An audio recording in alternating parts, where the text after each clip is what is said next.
Hello, my name is Koen D'Haeyer. I'm very honored to speak to you today as an SQM agronomist. SQM is a global company with vast experience in specialty plant nutrition management for over 50 years. Myself, I'm speaking to you from Belgium, where we have main offices and operations for the European, Asian and Oceania markets. You can see it here on the map as one of our many offices around the globe. Belgium, by the way, might also be referred to what we call the heart of the potato belt here in Europe, with very intensive production of potatoes, as it is a #1 exporter of processed potatoes around the world. In this Academy session, I will dig into the production potential and yield components for potato production. And I will discuss the key factors to reach high yield and high quality standards. I will explain this with special attention to nutrition requirements in general and share some insights on how important it is to select the right fertilizer sources to achieve high yield and quality under different conditions. In order to understand the full production potential in a certain area, we have to remind us on the nature of the potato crop. As you can see in this map, which shows in green the most suitable areas for potato production, suitable areas have relatively cool climates and certainly adequate water availability.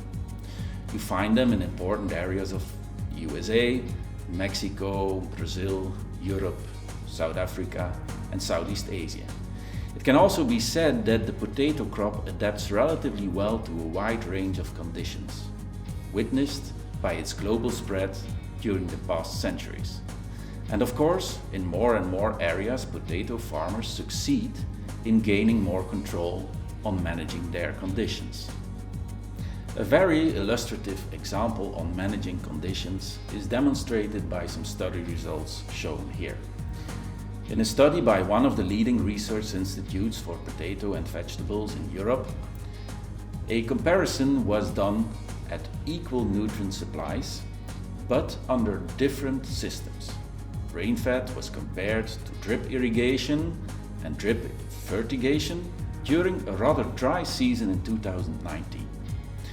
Where water availability was properly managed compared to the rainfed system, yields were clearly more than doubled. Water is not only essential to the process of photoassimilation of dry matter, but is also the main transport medium of essential nutrients via root uptake. When the nutrient availability is more efficiently managed through fertigation compared to only irrigation, we see more than 20% increased net yield in the commercially important above 50 mm classes. Knowing that in Belgium less than 5% of the potato fields are fertigated, this demonstrates that there is still clear room for improvement to manage the conditions and increase efficiency of land, water and fertilizer use. Top producing countries around the world reach average productions of around 55 tons per hectare. With more optimum conditions and management, we already see maximum yields up to 100 tons per hectare. Full genetic potential, being the potential when all micro and micro conditions are optimum, are mentioned to be even significantly higher than 100 tons per hectare. So again, it must be clear that there is room for improvement when we manage variety and seed selection, cultural practices, phytosanitary management, water management, and of course, nutrition management as professional as possible. Looking to the development phases of the potato plant during the season, we can clearly understand that the main yield components are the total number of tubers, which relates to the number of plants per hectare and the number of stems per plant, and the tuber weight or tuber size, which is related to dry matter production during photosynthesis and translocation of carbohydrates to the tubers.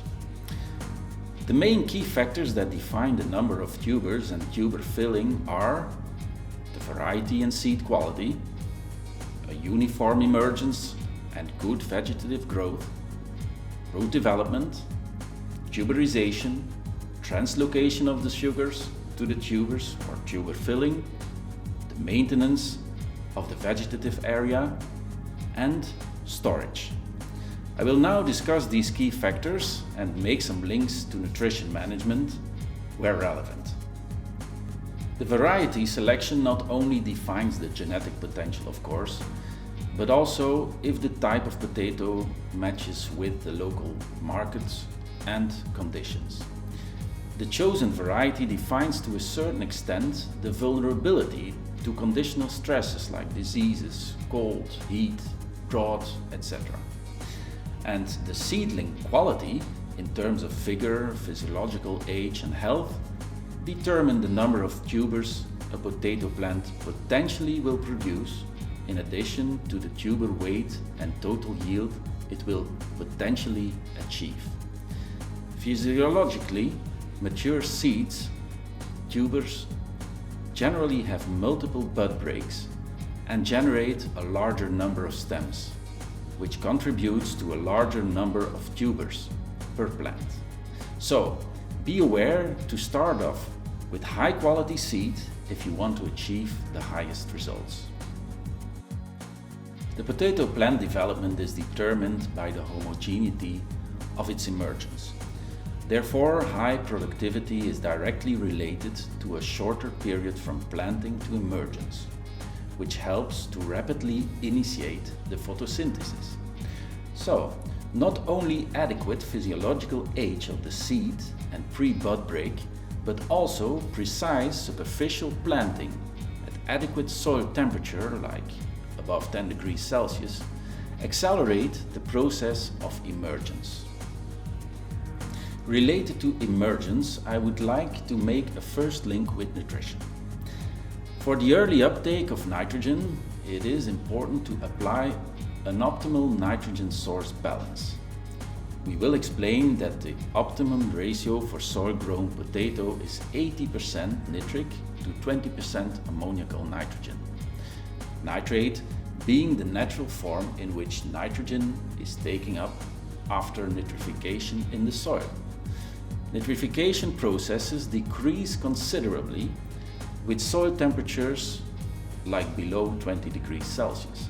So, especially during colder springs, the supply of part of the initial nitrogen as nitrate will allow proper early root nitrogen uptake, even when soil temperatures are still below optimal conditions for nitrification. After emergence, a rapid phase of vegetative growth begins and continues until flowering, before to diminish considerably. There is a direct relation between magnitude of root and aerial growth, as proven by Harris in 1992. Also, here there is a relation with nutrient sources. Nitrate nitrogen has a positive effect on the promotion of cytokinin, which stimulate cell division and lateral growth, as shown in the picture of a study by Romheld in 2005. To obtain high yields, the leaf area index must reach around 3 square meters of leaf area per square meter of crop surface as early as possible. Fast development of the canopy is important. Early closure of canopy also influences weed control and prevents drying out of the soil. The amount of intercepted light accounts for 92% of variation in yield in absence of water stress. A maximum root and vegetative growth is needed in the shortest time frame prior to tuberization. A concentrated tuberization period leads to greater homogeneity in tuber size, which is important like for processing industry. Tuberization starts when the stolons begin thickening, usually 5 to 7 weeks after planting or 15 to 40 days after emergence. During this stage, carbohydrates produced in the foliage are utilized for stolon growth and for the initiation of the tuberization which relates also to the genetics, temperature, soil, moisture, and hormonal status. Short days and low temperatures, especially at night, stimulate early tuber development. But also a concentration increment of the cytokinin hormone level favors the tuberization. A good availability of phosphorus in the soil is fundamental for adequate formation of the root system and, in turn, a greater number of tubers. Also, application of nitrate nitrogen enhances cytokinin formation, as discussed before, while boron and zinc enhance intensive cell division. Nitrogen availability, however, should be in adequate balance with potassium, since excess nitrogen diminishes tuberization and elongates the process, resulting in a non-uniform tuber size. Demand of photoassimilates increases after tuberization during tuber filling. A strong foliage and good root development are needed in order to promote an optimal start of tuber growth. Once carbohydrates are produced, they are transported to the different organs via the phloem. In this process, magnesium, boron, and potassium play a fundamental role. Potassium is the main osmotic regulator of plants, and it directly participates in the stream of photoassimilate via phloem. So the higher the canopy providing photosynthesis assimilates, and the higher the translocation of these assimilates to the tubers, the higher the yield. In the shown picture you can see how a balanced nutritional program can improve the canopy development and hence improve the dry matter buildup. The balanced nutrition will also assure a proper potassium level in a good nitrogen to potassium ratio to improve translocation of the dry matter components to the tubers. The vegetative area should be maintained well. One of the main functions of the photosynthetic system in potatoes is to capture light and harness it for the production of dry matter. As long as the foliar area is active, photosynthesis will occur, leading to greater yield and higher tuber quality. Maximum yield is directly related to net daily photosynthesis. To determine net photosynthesis, the carbohydrates consumed in the respiration process have to be subtracted from the carbohydrates produced in the photosynthesis. All stress affects net photosynthesis. Water stress, temperature stress, salinity stress, pest and disease, light, nutrient deficiencies, and then especially potassium and magnesium deficiency. We should try to avoid or diminish all these stresses to increase the net photosynthesis. Also here I'd like to make another link to the nutrient sources, which is important to understand canopy efficiency. As you will know, magnesium is the central element of the chlorophyll molecules where the first steps of photoassimilation take place. This makes there is a direct link with the magnesium level in the leaves and the dry matter production in the tubers.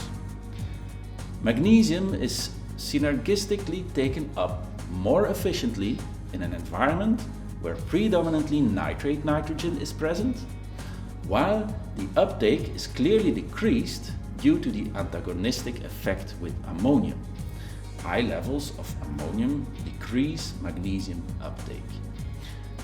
In these figures, you see that the synergistic uptake of magnesium can lead to a triplication of the magnesium content in the dry matter compared to antagonistic uptake. The synergistic uptake mechanism works for all cations and anions. This means that with ammoniacal nitrogen, we cannot achieve the same levels of uptake of potassium and calcium, like we do with higher nitrate nitrogen content in the nutrient solution. So, this defines greatly the tuber filling and peel quality. Also, a nitrate environment will take up less chloride if present in the nutrient solution, since nitrate has an antagonistic effect with chloride, decreasing the vulnerability to storage losses. Thank you for your attention.